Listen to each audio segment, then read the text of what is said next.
Antes que su nombre apareciera en los carteles de Wanted y en los informes de la Pinkerton, él era simplemente Harry Longabaugh, un joven desconocido que venía de Pensilvania.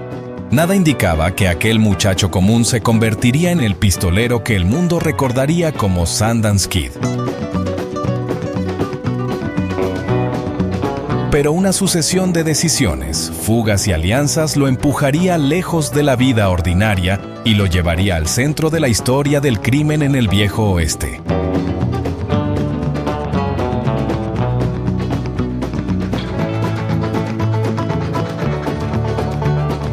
Hoy seguiremos esa transformación paso a paso, desde el primer acto delictivo que cambió todo hasta el enfrentamiento final a miles de kilómetros de casa. Este es el análisis del recorrido de uno de los últimos forajidos del Viejo Oeste.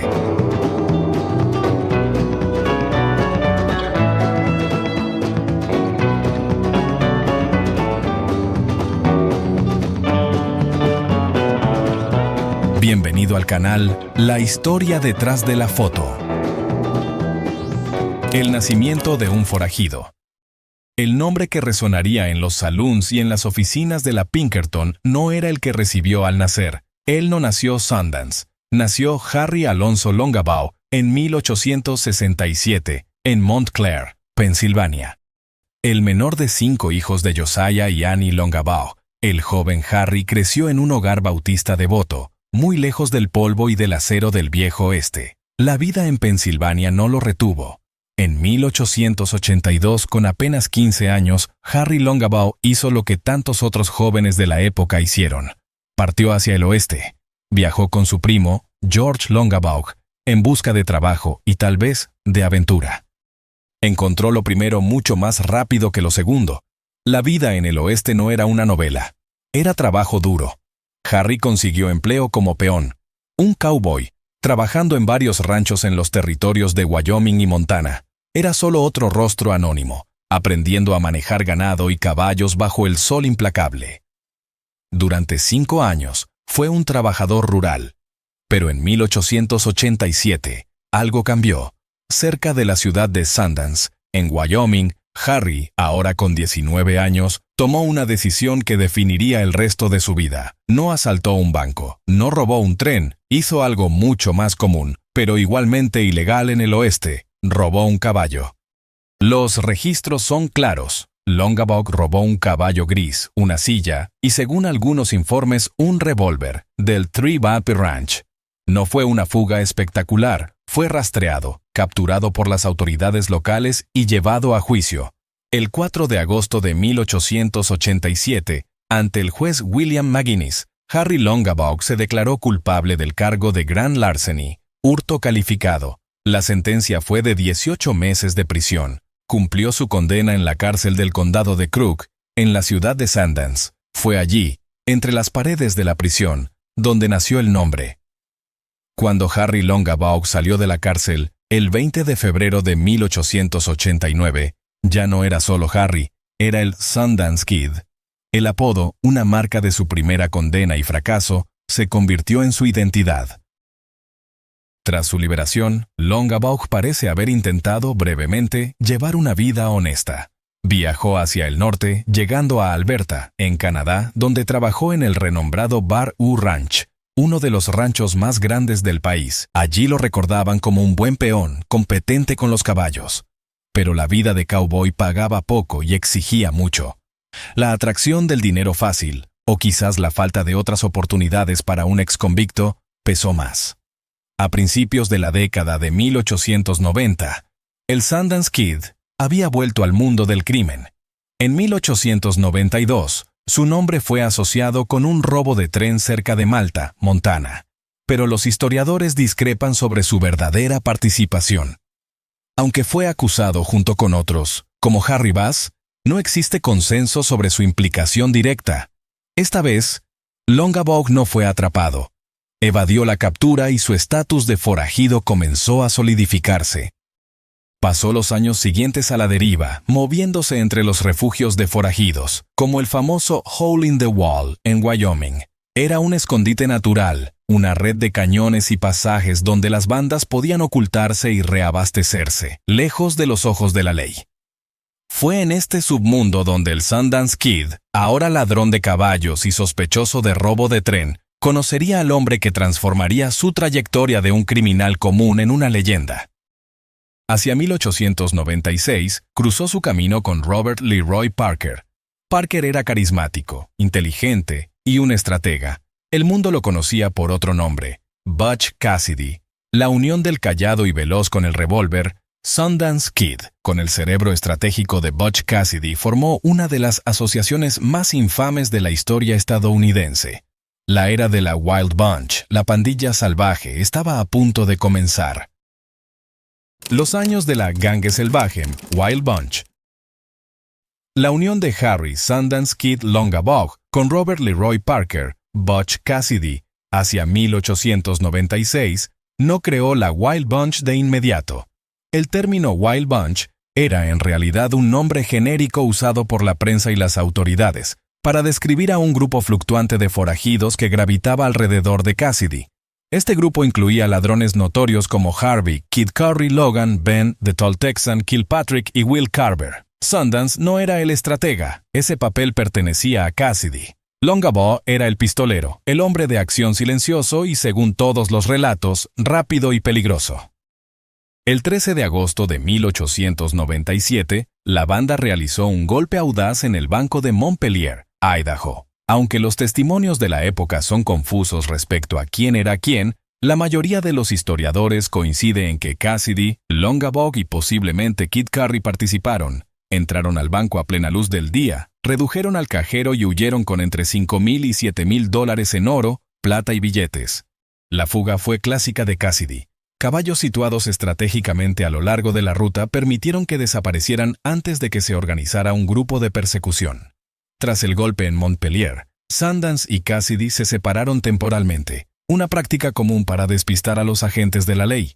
Fue durante este período que Longabaugh se involucró con la mujer que se convertiría en una de las figuras más enigmáticas del viejo oeste, Etta Place.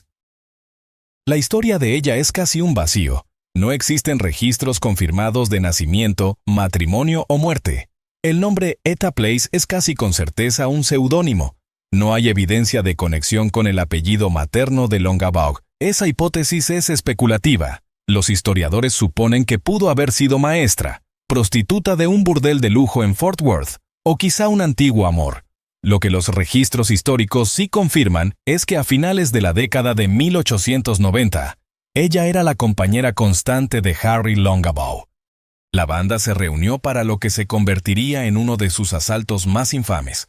El 2 de junio de 1899, cerca de Wilcox, Wyoming, la Wild Bunch interceptó el tren de pasajeros número 1 de la Union Pacific. El plan era audaz. Hicieron señales para que el tren se detuviera, pero el maquinista desconfiado aceleró. Uno de los miembros de la banda, posiblemente Kid Curry, disparó contra el maquinista, obligándolo a detenerse. La tripulación del tren se negó a abrir el vagón pagador. La banda entonces utilizó dinamita.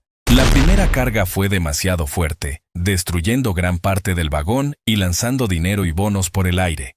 Huyeron con entre $30,000 y $50,000, una cantidad astronómica para la época. Este asalto cambió el juego. La Union Pacific, furiosa, contrató a la Agencia Nacional de Detectives Pinkerton. Charlie Siringo participó en la persecución, pero no fue el único agente asignado. La operación involucró a varios investigadores. La presión aumentó exponencialmente. La era de los escondites fáciles como Hole in the Wall estaba llegando a su fin. A pesar de la gran cacería humana, la banda continuó. El 29 de agosto de 1900, detuvieron otro tren de la Union Pacific, cerca de Tipton, Wyoming. Esta vez, el plan funcionó con mayor precisión y escaparon con una suma considerable. El año 1900 terminaría con el error más costoso de la banda.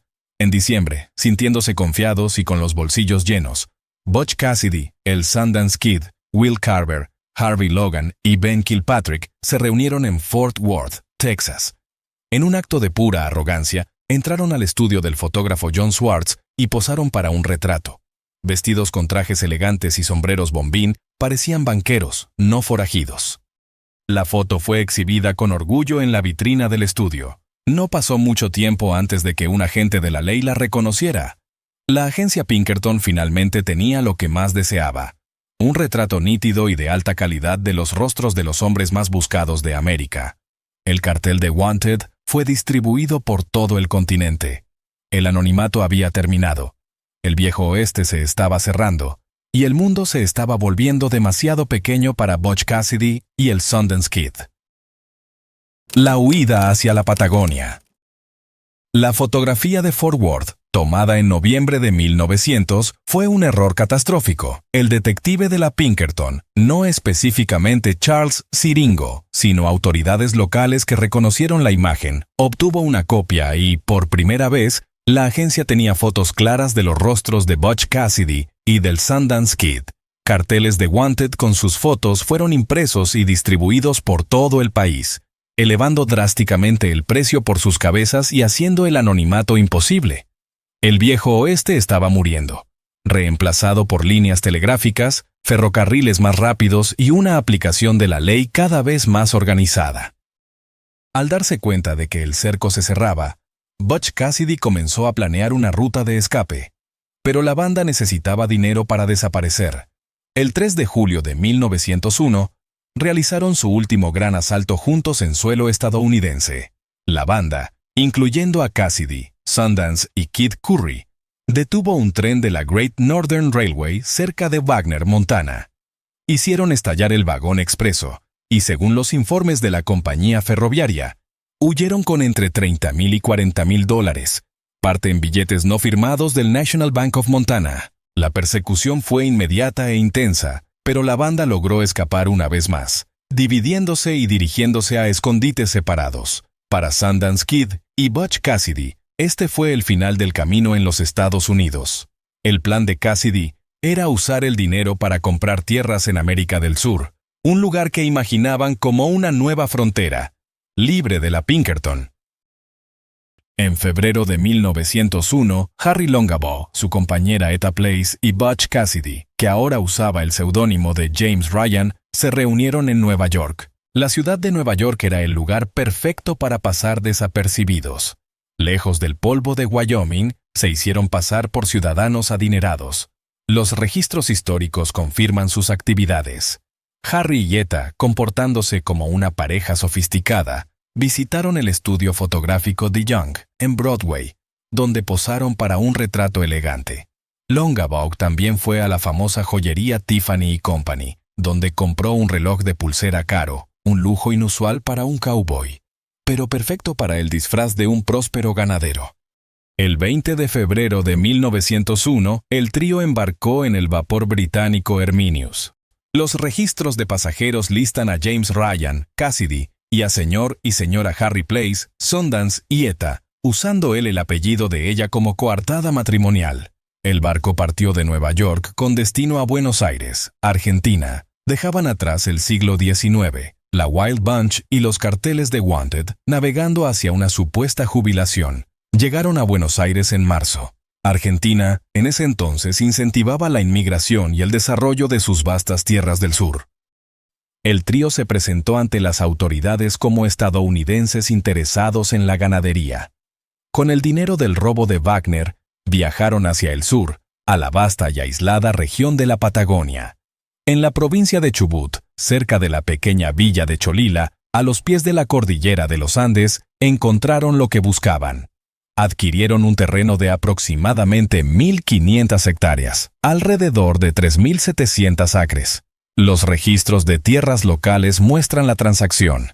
Allí construyeron una cabaña de 4 habitaciones, sólida y cómoda, muy diferente de los escondites rústicos de Hole in the Wall. Durante un tiempo vivieron la vida que decían buscar. Criaron ovejas, ganado y caballos. El final en San Vicente. La vida tranquila en Cholila, Argentina, tenía los días contados. Aunque Butch Cassidy y el Sundance Kid vivían como respetables ganaderos, James Ryan y Harry Longabaugh usando seudónimos, la agencia Pinkerton jamás abandonó la persecución. No existen registros confiables de un detective llamado Frank Di Maio involucrado, La Pinkerton monitoreaba, pero sin ese nombre específico. En 1905, las autoridades argentinas comenzaron a investigar. Los historiadores coinciden ampliamente en que el sheriff local, Edward Humphreys, un galés argentino que se había convertido en amigo del trío, los alertó sobre la captura inminente. La fachada de ganadero se había derrumbado.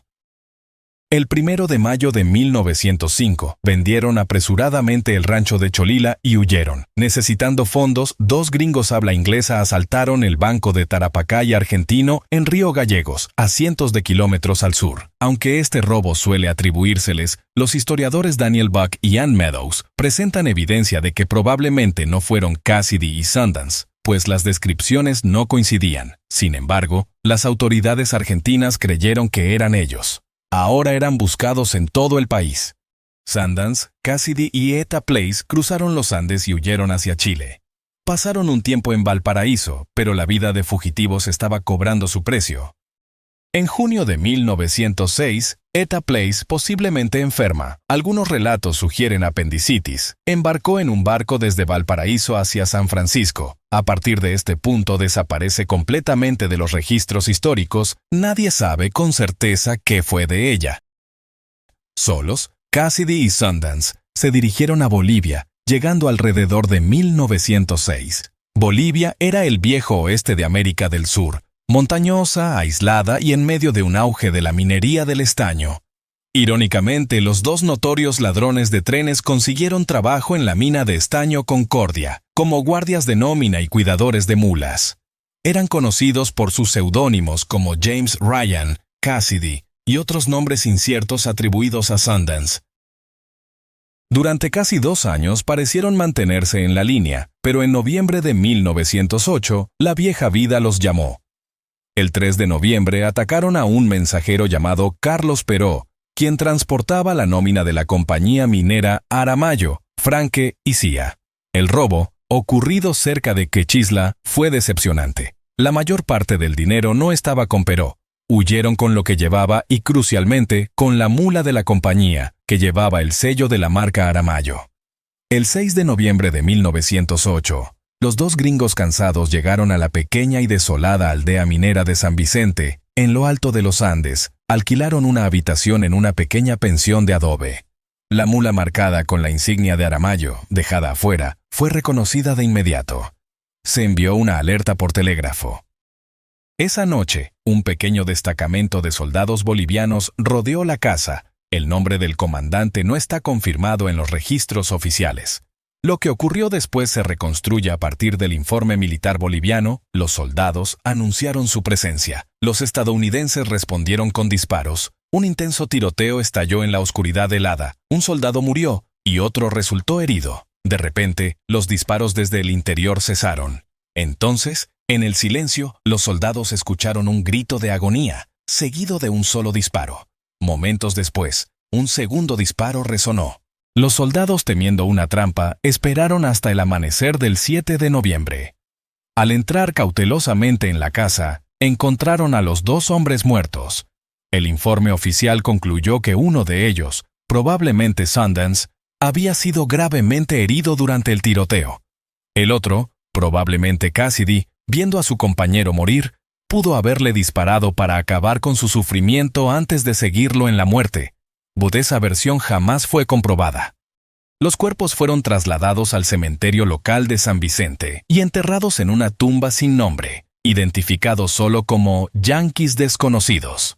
Aunque innumerables leyendas y teorías conspirativas, incluyendo alegaciones familiares, han afirmado que Sundance y Cassidy regresaron a los Estados Unidos y vivieron hasta la vejez. Nunca se ha presentado una prueba verificable.